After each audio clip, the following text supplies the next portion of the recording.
Kill her daughter, beat, stab mom to death to cover up college failures. Parents often want to see their kids succeed academically and seek higher education, maybe even with financial assistance from scholarships, but occasionally the weight of this ambition can become too much to bear. However, very few could comprehend how such pressure may intensify to the brink of catastrophe. This was cruelly illustrated in the instance of the Powell family, whose dream of their daughter succeeding in college turned into a nightmare. Their idyllic family life was upended by a phone call that revealed sinister secrets and set off a terrifying chain of events. What had begun as an educational journey turned into a terrifying story of violence, treachery, and Brenda Powell's eventual death. Having grown up in the idyllic city of Aiken, Ohio, Brenda K. Powell had always lived there. After graduating from the University of Aiken, she started a career that was characterized by compassion and selflessness. She devoted her life to her work as a child life specialist for 28 years, working in the local children's hospital's hematology-oncology unit. Brenda was described in her obituary as being passionate and unwaveringly committed, showing her love for her own family as well as the families she worked with. Her insistence on bettering the lives of teenage patients confronting overwhelming obstacles led to the creation of the hospital's teen oncology program. Brenda balanced her work obligations with her roles as a loving wife and mother, finding time for her husband and kids despite her hectic career. But Brenda's peaceful existence was devastated by an unanticipated and terrible series of events masterminded by an unlikely culprit, Sidney Powell, her own daughter.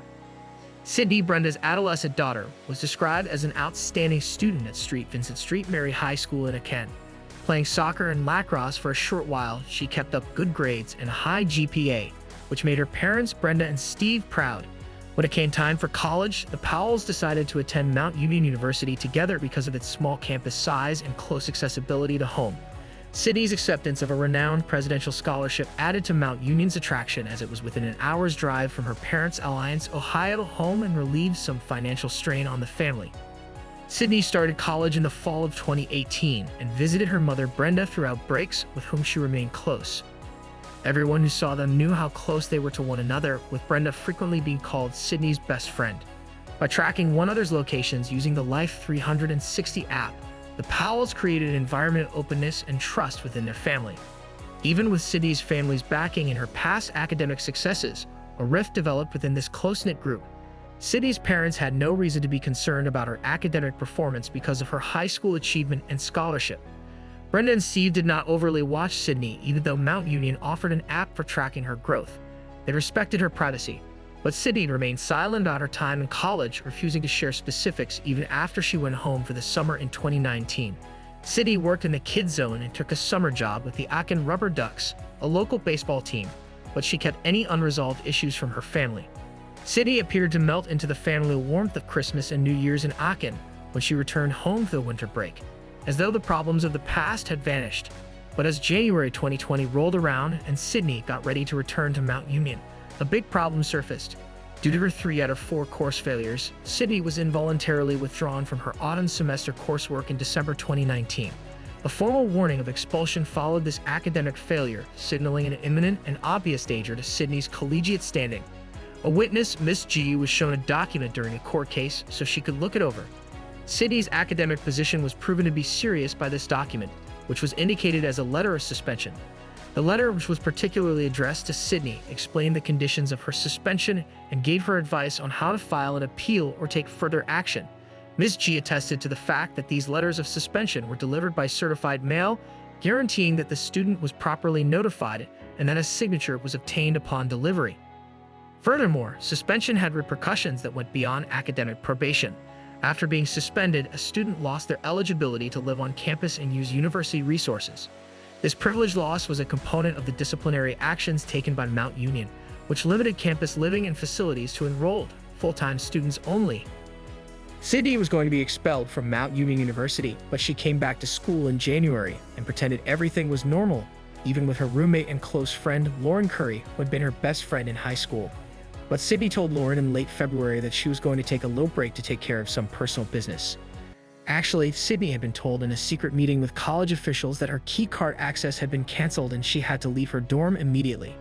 In a follow-up meeting with Miss Gaffney, a college employee, Sidney first made an effort to clarify her enrollment status by stating that she was still enrolled.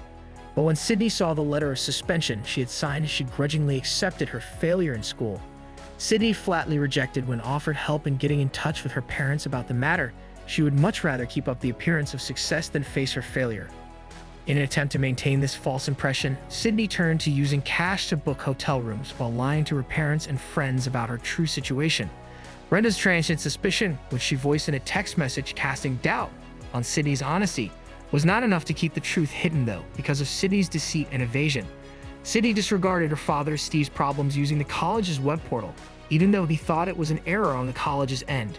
Steve's attempt to use the portal resulted from his need to submit a personal check to cover tuition that the 529 plan did not cover. When he asked about the portal problem, Sidney gave a condescending response, saying that the college had made a mistake. Steve had little reason to doubt his daughter's answers in spite of these warning signs, so he unintentionally supported Sidney's dishonest pretense. Steve was contacted at work on March 3, 2020 by Mount Union representatives, who immediately informed him that Sidney was no longer enrolled at the institution. Steve asked one of the officials cryptically how long Sidney had been not enrolled, and they said he would have to ask Sidney herself.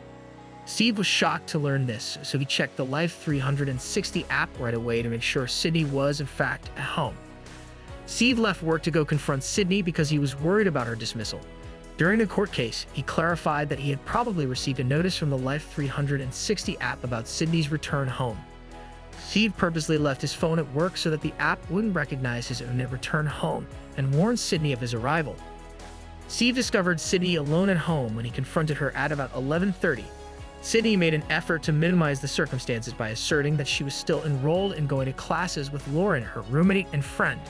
Sidney displayed emotions of inadequacy in comparison to her friends despite Steve's supportive manner, reflecting a sense of uncertainty and concern regarding her future route. Steve gave Sidney comfort, saying that they would work through her issues together and that he would be there to support and listen during this trying time. When Steve realized how distressed Sidney was, he proposed that they involve Brenda, who had the emotional intelligence to handle circumstances this sensitive.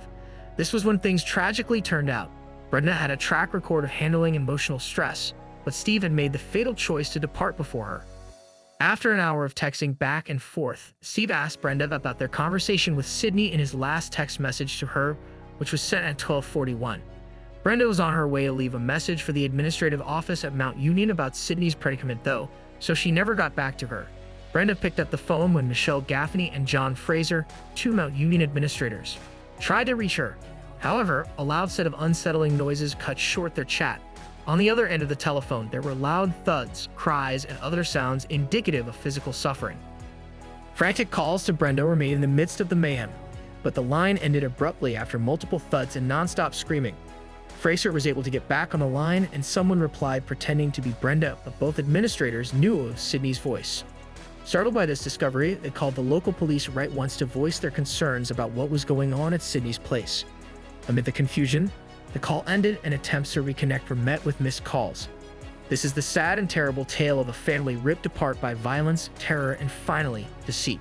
Sidney went down a disastrous path that resulted in her mother's death, driven by her desperation to conceal her academic difficulties and her dread of disappointing her family. Sidney is held responsible for the terrible results of her decisions, and the sentence reflects the seriousness of her acts.